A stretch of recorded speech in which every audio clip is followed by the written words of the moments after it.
there. Cool. Earlier, right? Barbershop quartet, the shit on his head. We can do this.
Wrap up this panel, like I promised, we have 10 minutes for questions. Did you guys ever go on tour with your K-pop covers?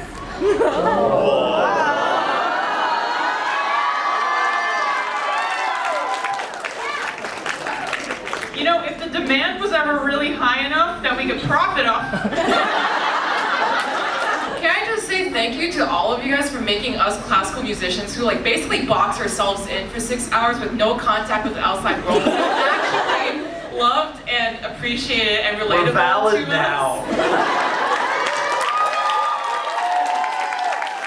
We're definitely going to be putting out a lot more covers next season, so we're going to be arranging a lot more, and depending on how successful our covers are, perhaps maybe a thing like we could do like a college tour. I don't know. Yes. I'm curious, do you have to study a group style before writing for them? Like, is research necessary to help you write for certain groups? Absolutely.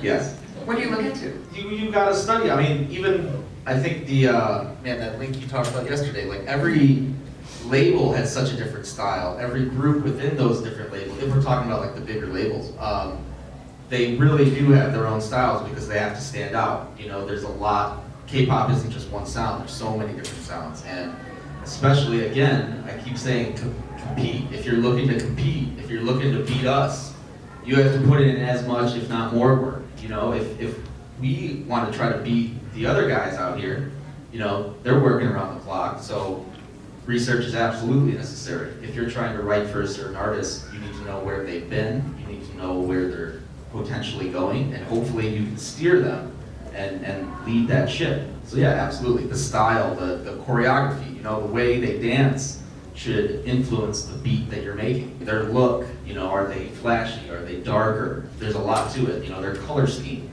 You know, a lot of people can look at different chords and musical notes and see them as colors, or at least, you know, hear it that way. So there's so much to go into besides just the music, but yeah, you absolutely have to study. I think if possible, you should even go into the members, you know, try to study the members as well.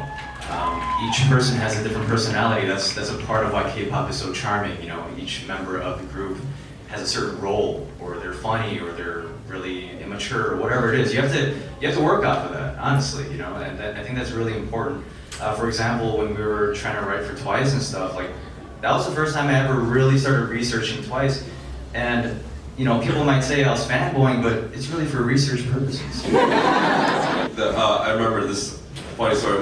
My wife would she'll catch me sometimes in a room like trying to sing like a girl, you know, and I'm like, can you lead? I'm trying to do Momo's voice, you know, and no, but it's like I think the best way to explain it is when we do these sessions. We hire music guides, and what guides do is they'll try to sing like the artist that we're trying to pitch for. For instance, if we're gonna pitch for Britney Spears, I'm not gonna put on my voice and tell her, try to imagine it. But if we have a voice that sounds like her, she can picture that record being hers.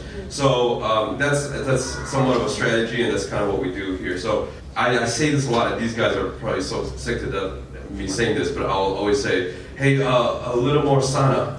You know, sauna bounce. I call it sauna bounce. Because I think sauna bounce. More sauna bounce, more energy. You know, I'll say that to the vocalist. Because she kind of has that characteristic of what Twice, if you hear sauna, you know that that's Twice.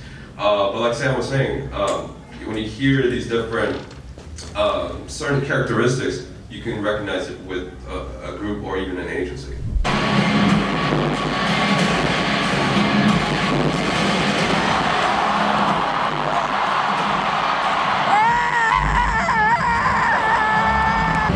I'm not ready for this.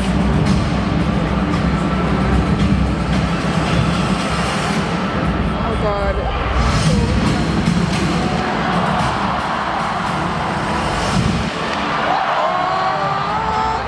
How'd you do that? Did he just fly? I think he just flew.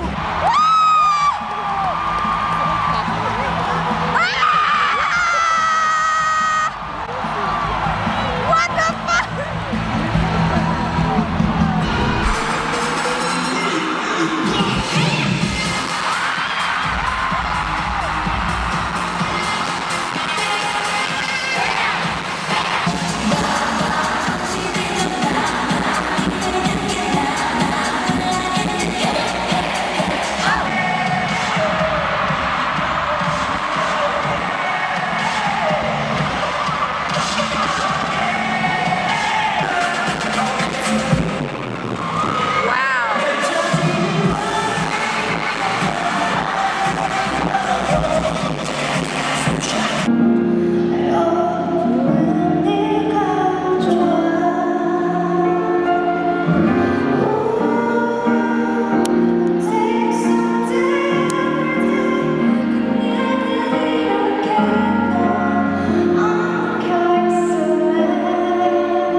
So this is occurring way after the other filming, and we have no idea how energetic the other group was. We're pretty dead. We'll do a little recap. We were at the ground floor audience, by the stage. very close to the stage. Whereas it reacts to the K-Cast, they had seated seats. The rest of the reacts to the K-Cast. Raise your hand if this was your first K-pop concert. Nice. So we're gonna start off on which performance was our favorite. Yeah, I think it's got to be Alien. For me, my favorite performance was honestly Dynamic. Oh yeah, I was thinking that too. Amy! Amy! Golden Child, Dum Daddy.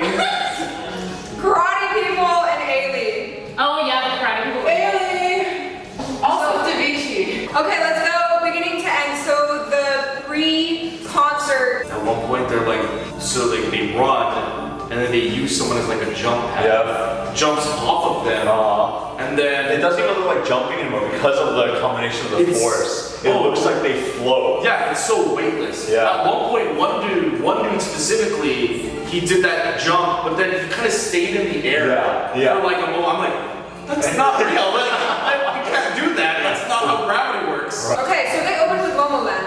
Momoland, which surprised me. I said to Kevin, like as the show was going on, I was like, I was just trying to predict who would go first. Yeah. And Momoland's a pretty big, Damn duo. right. Momoland's a pretty big get for the comp, right? I went to Kevin and I said, if Momoland performs first, it's gonna be the greatest opening. Yeah, and then they did. Yeah. And it was pretty solid. It was really great, yeah. The next after Momoland was a dynamic duo collaboration with Chungha. And so none of us were expecting to see Chungha because Chungha is on the schedule for Sunday. But I thought that was a cute little touch. I love these collaborations. Her voice was beautiful. Oh yeah. Come on, into it. Into it. Sorry for my English. So their new mini album called Dance Fever is dedicated to 70s disco. And I just think that's such a brilliant idea, and it fits with all their choreo and all their aesthetic and stuff. But as a result, I know you like Snapshot. I like Snapshot. Yeah, I as a result, after they did Sorry for My English, which is an absolute banger, they did Snapshot, which I thought, it was cool seeing that dance with the snapshotting, but I thought it was, not as hype. My takeaway from Into It was honestly, they're really good looking. They are really good looking. They're really good. And they have that rookie energy. But then after Into It was Mia. And Oh yeah. I feel like Mia was really real, and her voice sounded so genuine in the moment. Like like on the edge of my seat because they were kind of nerves floating in the air. It was also really beautiful to like hear something where we can actually like get the nuance of what she was doing versus something that was like really bass boosted and like backtrack and like flashing lights. And it was nice like hear from the like constant bass and that like killed you from the what's inside. the word? Overstimulation. I like the song a lot. So I'm gonna give a quick analysis of the song. So like within every the song's in B flat major. It feels like every 4 measures, it's like, how are we gonna get to B flat major in the most roundabout, adventurous way possible? And so that made every 4 measures full of tension for me personally. What wasn't as impressive, I guess, but that I don't think that was all her fault, was that her voice didn't sound like it was totally there. Maybe The Weeknd kind of destroyed her voice because of all her engagements and stuff. But it felt that way. And then Golden Child did their set, 2 songs. I have to say, really? No, I love Damn Daddy. It's a great song, but the other song they did, which I can't, I'm sure the other people mentioned it, that is by far the blandest song I've heard the entire night. It's 4 chords and it just does not stop. And then of course most exciting for us was dum daddy dum daddy dum daddy daddy daddy dum. Their performances are so energetic. Like I feel like when they're talking, they're like, okay, yeah, they're chill, and then they start dancing. You just like feel like power and energy just radiating off of them. Wait, I have something to say about Dan Dan. Yes. It was like just the right amount of balance between like really hyped up, energetic things and just like really nice, like artsy, colorful appeal. And one could say that it is the golden ratio. Oh. I think that's when Twice, 3 members of Twice appeared and did a little tease. Well, I call it a taste of Twice. Yeah, it was Tsuyu. You were like Twice already, but then it was just. Yeah, it was GQ, Tsuyu, and Momo. The concept was like, it wasn't sexual, but it was sexy. It was sexy. It was sexy. Floating to the dances. Yeah. And it's really fiery, the choreo. Right. It was like. And they all committed. Even Tsuyu committed, which was like, Right.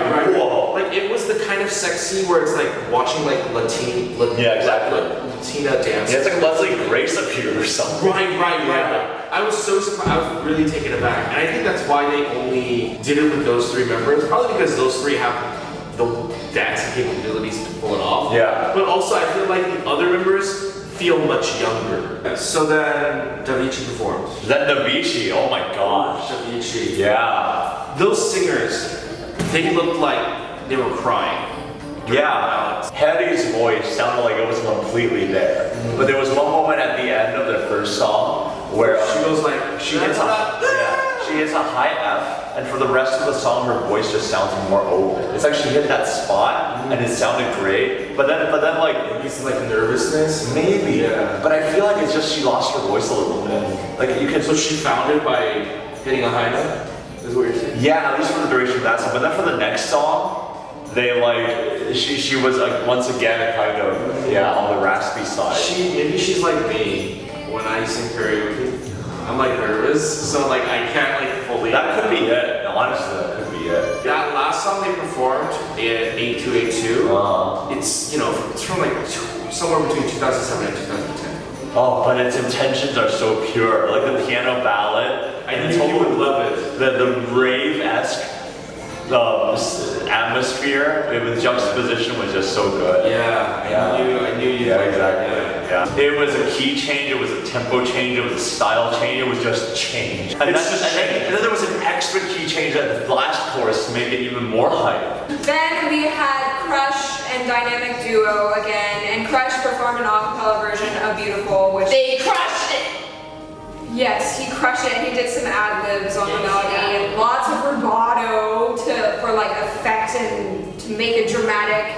And my heart was touched as a person who watched Goblin out of all these people. Like I was like, yeah, I feel the pain that I felt when I watched Goblin. What do you think of Dynamic Duo's and Crush's performance? They were both really like ballers. They just looked so cool. I love how they started with Dynamic Duo and then they like invited Crush on and like they did their thing together. I thought that was really cool. How they interact. Yeah, because like seeing artists interacting is like you said earlier, it's like the best thing you can do. You know, you take one fan base and another fan base, you just like put them together, and you put like their art and their art, and you put that together, you get like a new Child. art. Crush sounded great.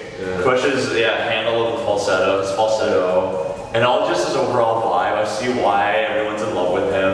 And like Dynamic Duo, fuck. They performed 2 more songs when they came back. That first song was a great song to perform. It really got people like in the mood. People were like, oh yeah. Kevin was saying they're like an old school hip hop act. I think of all the drops I've heard tonight, there was no drop that made me like just more anticipated every time than that Friday night song. Like by the last time they dropped, I'm like, I'm so ready for this. I really do wish I could have heard more of Dynamic Duo though, but the bass was too busy taking up my entire inch of being. You could like feel it in your chest. Yeah, I have never had bass creep up in my spine, and that is. At times, bass would go like boom, and you feel it moving throughout your entire body. Like I feel like there's a time and place for that, but like whenever they're doing their vocals and stuff, like I really want to be hearing what they're saying, you know. So For sure, after them it was Alien. Twice. Oh, then Twice got and then one. Oh, remember this Twice was sandwiched in between. Twice was the one that I was excited to see the most. Day 1 of KCON. I thought they delivered really well. It was really fun to see Dance the Night Away. So after that ends, they start talking, they're doing their thing, and I hear something weird. I lean over to Kevin, I'm like, do you hear like their mics fucking up? Like, it sounds like there's wind. Like, it sounds like, And then Kevin's just like staring at and he's like, oh, Nylon's out of breath. No, it's because it's been a thing on Instagram where like after every single Dance the Night Away performance, you see just Nyan looking exhausted. Yeah, and like and I looked at her and like I see her, she's trying to like pump her face and she's like coughing everywhere. Yeah, but she's like you can literally match the wind noise with her chest. She's going. Yeah, it was really sad. Which made it very bittersweet for me because Nyan's my bias. That kind of just goes to show like they rely on her like maybe a little too much. Yeah. Because I feel like their dancing is pretty intense. I feel like people don't give enough credit for Twice. Their dancing is actually really intense if you look at it. They think, oh, it's girly. For Dance the Night Away especially, they always hit every single gesture. Skipping and like. Yeah, and the last part, they're just that. But like, you have to consider, Nylon gets the most lines. Twice is some pretty shit distribution when it comes to the lines. And Nylon always gets a lot in most of their final tracks. I think Dance the Night Away is a little too much. Maybe I think you're right. Who took the performance to the next level was Amy. I lit cried. Like my eyes, I was about to say my ears teared up, but I think my ears teared up too. But like her voice and her ad-libs, I'm still emotional, but it was so amazing. And I think for them it was pretty cool to hear like I'll Show You live right after we performed it. Yes. Because like whenever you play a piece, you really feel it and you know it. Because your whole body's gone into it. And so we go to a performance and this total queen just knocks it out of the park with a song you know. Right. She was just so genuinely happy. Like you could really see the happiness just bloom on her face, and that just made me so happy. I turned to Emma and I was like, she won KCON. Like that whole night, I feel like for me, she won it. Like her heart was in it. She owned the stage. She literally owned everyone in the whole arena. When Haley like hit her first high note, I like turned over to like and like I just saw her like jaw take up like most of her face. I've never seen someone's jaw like really just kind of unhinged like that, and it was really impressive. The thing about Ailey, more than anyone, I think, day 1, I think she had the best stage presence. I think like it was electric. You know, I mean, Dynamic Duo was great, but like they were kind of carefree on stage. It felt like they were natural. But like Amy felt like she was commanding. Oh, but the way she really milked the audience's attention, but it really made it so much more hype. And then the final act of the day, 101. 101 performed Energetic, which we have performed earlier today. Which was really cool. Yeah, it was really fun. really cool. One of my favorite moments was they weren't quite done yet with the tune, but like they all froze and like the little big box thing in the middle of this. That's called a screen. The screen, well, there's a special name for it. I forgot. Jumbotron. Either way, it was like they like did these close-ups on their face, and like even whenever they were still, they had their game faces on. They were still in it, and it was so awesome. And they looked so freaking good. Like holy heck. At KCON New York, 101 closed off the second night. Day 2. Yeah. They were the end. Yeah. Of day 2. So they were the end of KCON. The whole KCON. That was it. They were shutting down KCON. Now, I mean, you know, 101 fans, they clearly are very, very passionate, and there were a lot of them tonight. Yeah. But just based on, objectively on just the amount of hype, just the command and the stage presence, and even the music, I don't think 101's a good fit for ending any nights. I liked 101's releases, like energetic, but like seeing them live is a different story, and I've never felt this way about a group before, where I'm like, oh, I kind of wish I hadn't seen that live. It kind of actually makes the original feel right. Let's like, here's what I've noticed about 101. The problem I'm finding with 101, and this is where I get all the hate comments, but the problem I'm finding with 101 is that in the music videos, the choreo looks crisp, clean, and everything. Seeing them live on stage, I don't feel any of the energy. Right. I don't feel any of the passion, especially on their faces. Yeah. Like, their faces don't sell it. I don't know, they were just kind of like going through the motions. Yeah. It felt very business-like. Yeah. You know? Yeah, you're right, it does. Yeah. Don't get me wrong, I'm not saying 101 is bad. I'm just saying, like, marketing-wise, they were not finishers. Yeah. I'm gonna be a little more savage and say that sometimes it is quality over quantity in terms of number of people. Yeah. No one organizing the convention is gonna listen to this, but like, don't be shy to like have a solo artist end it. You know what? As much as I love Twice, I loved Dynamic Duo and Ailey's performances way more than Twice's. Yeah, I mean, I screamed so much during Momoland, but like, I didn't consider them for being the best. Sure. Like, we're trying to be objective here. Yeah, exactly. When we say that, like, 101's performance just, like, was not good to end on, we're not like, you know, saying, like, oh, it's the worst song, it's terrible. We just felt like there was a lack of showmanship, you know? Yeah. Dynamic Duo and Ailey, they have the years of experience too, that these idol groups just don't have. Right. Which kind of makes me worried for KCON Day 2 again, because I'm like, oof, how are they gonna top this? Bye.